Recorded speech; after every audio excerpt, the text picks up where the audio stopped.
Um exemplo típico é o da indústria, são sempre de longo prazo, da indústria de construção.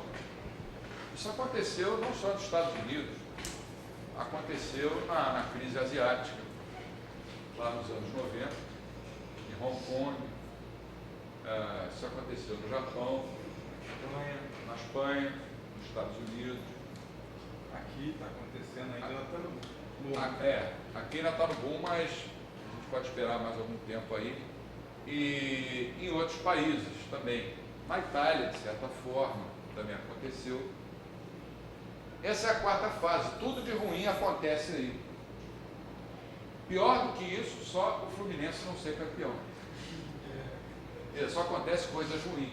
Ou para agradar o Bernardo ali, o Botafogo não ser vice-campeão. Tá tudo ruim, recessão. Aí o que acontece? Olha para o lado político. Recessão. Quem é que manda no país? Aquele grupo ali que ganhou o poder, mesmo democraticamente. Em que esse grupo pensa? Pensa naquilo o tempo inteiro. Né? Reeleição. Reeleição. Caramba, com essa recessão, como é que a gente vai se reeleger ou fazer o sucessor? Vamos dar um gásinho para a economia. Isso foi feito ainda pelo Bush, que a coisa estourou no governo dele. O Obama continuou e não deu certo. Isso foi feito aqui no Brasil, no segundo mandato do presidente Luiz da Silva, de uma maneira disfarçada, mas foi. Reduziram o IPI sobre alguns produtos e estimularam, como estão fazendo de novo agora, a tal indústria branca.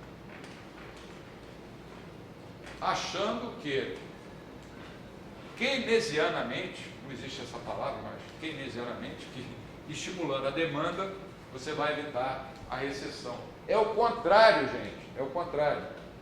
Se é para intervir, não é para intervir, mas vamos supor, já que politicamente tem que haver uma intervenção do Estado, tem que ser aqui nessas indústrias de longo prazo, e não nas indústrias de bens de consumo.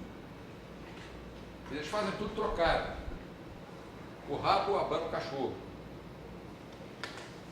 Pensando que estão aplicando as teorias corretas.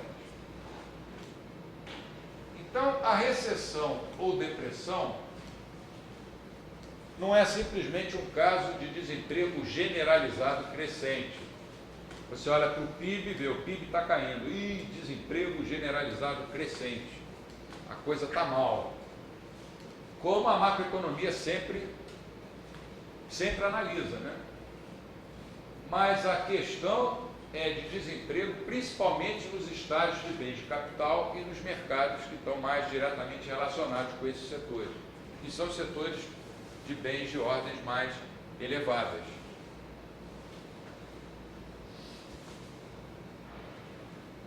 Uma recessão ou uma depressão, ou mesmo crescimento, mesmo sustentado, nunca vai afetar a economia por igual, de acordo com a visão da escola austríaca. O que aconteceu nesse caso foi que o Robinson Crusoe, que nós falamos ontem, não se dispôs a passar 2 dias comendo só 2 peixes, continuou comendo os 3 peixes dele por dia e achou que podia aumentar a sua produção. Durante algum tempo ele até consegue. Ele se esforça e consegue pegar 4 peixes, 5 peixes, mas ele não fez, não terminou de fazer o bem de capital. No caso foi uma rede, né, no exemplo que eu dei, né? E aí o crescimento fica comprometido. Sem lastro em poupança, nem pensar em crescimento. É interessante você perguntasse para o Keynes, qual a causa da Grande Depressão? Ele ia dizer, poupança de mais, investimento de menos. E para o Hayek, seria o contrário, poupança de menos, investimento de mais. Economistas costumam ser diferentes nas suas análises. Agora, é claro que ou uma ou outra tem que estar errada. consequentemente a outra está certa. Não é possível, no mesmo fenômeno, você dizer a causa é excesso de poupança, na outra você dizer a causa é excesso de investimento. Uma das duas está errada. Aí você entra na análise austríaca, você vê que uma economia com 4 setores,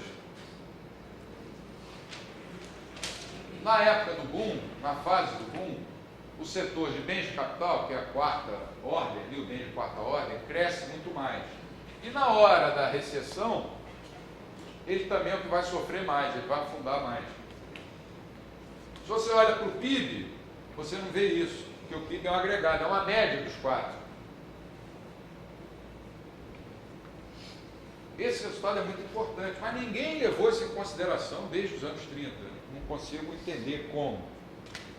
Talvez vaidade acadêmica.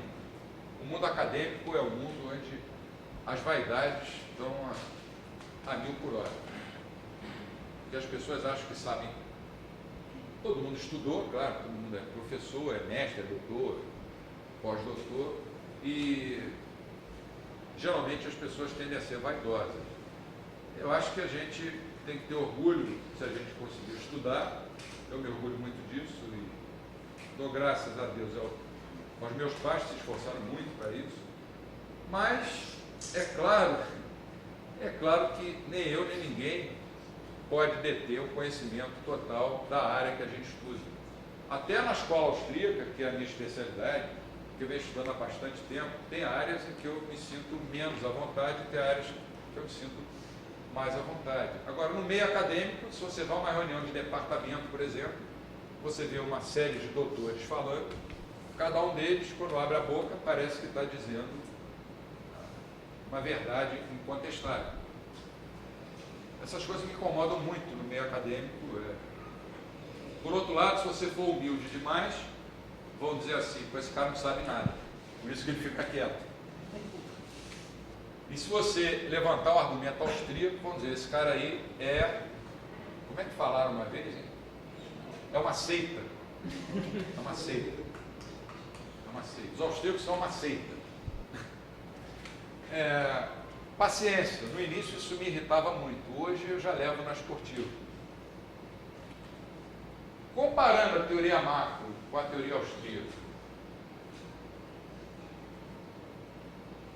Na teoria macroeconômica, você só vai ter uma estagflação. O que é estagflação? É desemprego com inflação. Se acontecer um choque de oferta, por exemplo, choque do petróleo lá nos anos 70, a oferta diminui de S para S', você vai ter um aumento de preços, e se ele for permanente, isso vai virar índices a cada mês crescente de inflação. Ou então você vai ter deflação com recessão, que é o caso keynesiano do déficit de demanda. A demanda está abaixo do que devia estar, você vai ter preços menores, né? E o nível de PIB, de renda, também menor.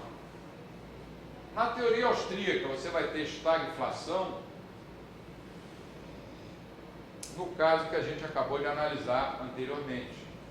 O governo joga papéis pintados, sem lastro, e isso provoca um boom. Esse boom depois vai provocar efeitos de renda. Os efeitos de renda vão provocar um cabo de guerra entre as indústrias de um lado, da ponta da cadeia de produção, e da outra ponta. Isso vai aumentar a taxa de juros, e aí você vem para uma fase de prejuízo para as indústrias que ganharam no início, as indústrias de bens de capital, enquanto as outras ainda estão ganhando. Então você vai ter desemprego com inflação. Mas a inflação para nós aqui não é você olhar para o índice de preços, para o IPC ou para o IGP da Fundação Getúlio Vargas e dizer, o índice está subindo, isso é inflação. A inflação já aconteceu quando o governo lançou aquelas notas pintadas. Por isso que eu fiz questão de rasgar, para não ter inflação dentro da sala.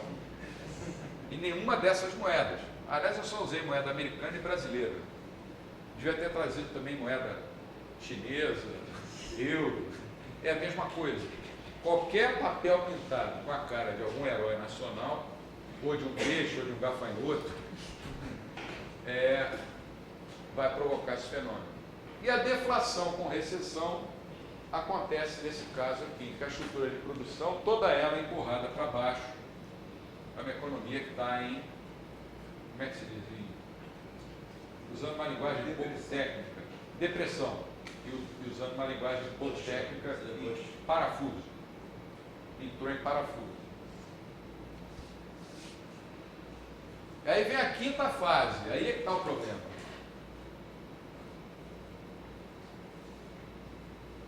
Você é o primeiro-ministro inglês, lá em 1930, 31, ou então você é o presidente dos Estados Unidos, no mesmo ano.